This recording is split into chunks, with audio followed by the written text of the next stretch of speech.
Hello Ohana, Soul Dr. Nick here, and wanted to dive deeper into commitment and wanting to thank my dear sister and co-founder Marijke for guiding me to this idea of commitment for a future breath. Because we're looking at it now, there's so many people that want freedom, that want sovereignty, that want choice, that want entrepreneurship, and then recognizing, oh wait, what about commitment? And is that actually a dirty word? Till death do us part, all these things. Committing to a job, committing to a vision, committing to a period of time, committing to a home. Forgetting that it's inside that container of commitment that real freedom, sovereignty, choice lies. Because when we commit to something, when I commit to something, what it means is that I no longer have to keep choosing in that realm. If I commit to a meal, I don't have to choose what other meals there are. I get to let go and let all those other choices die. When I committed to being married to my beloved, I let go of all the other women, all the other possibilities at that point in time.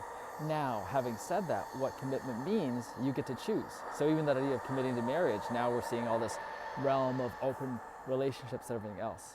And it's helping me to recognize, oh, I get to define that commitment. That's a whole point if you want to look at the benefits of something like a prenup. You're just defining the boundaries.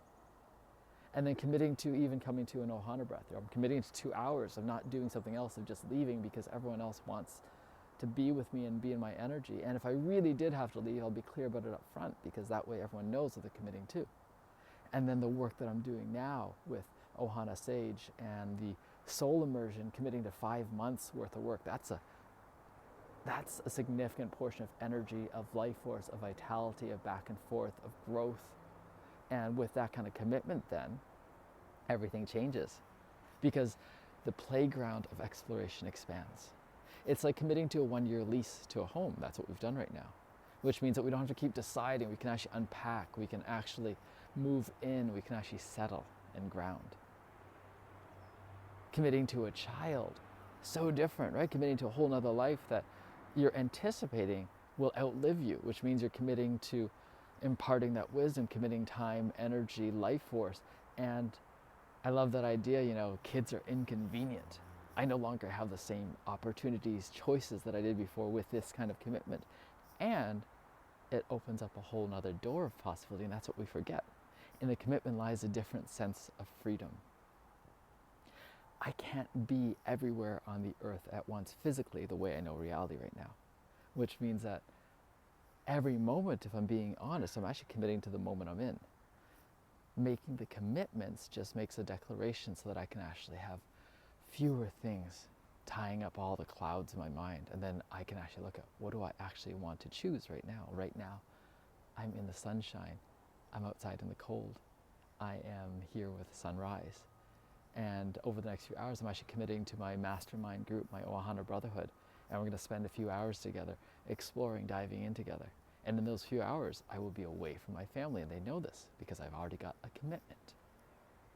And so notice how we've made commitment a dirty word, but commitment is like a container that allows for a different kind of freedom. And we've committed to these human bodies for this lifetime until we die physically. We have energetic deaths. I'm so grateful we get to die in this lifetime in so many different ways. And I love exploring that. And in this commitment, infinite cosmic being into human body, very different experience of life, of living, of dimensionality, of reality. And in that commitment, I get a whole different experience, eating, tasting, interacting. So notice where in your life you've been avoiding commitments, and in so doing actually taking away your freedom because you're spending so much energy trying to figure out things that you don't actually want to keep choosing. And it can even be a commitment for a moment, for a day. Commitment to say no to something, and that was what I got helped with the other day by my dear sister Marijke. Committing to not doing something for a day or two, and then from there having the freedom to focus on what is really important for me to focus on right now. So, looking forward to diving in with you more in the breath. Know that the recordings are always available. Know that we've got school as a community and a repository, and know that whatever questions, comments you have will guide us towards what's next. Ciao for now.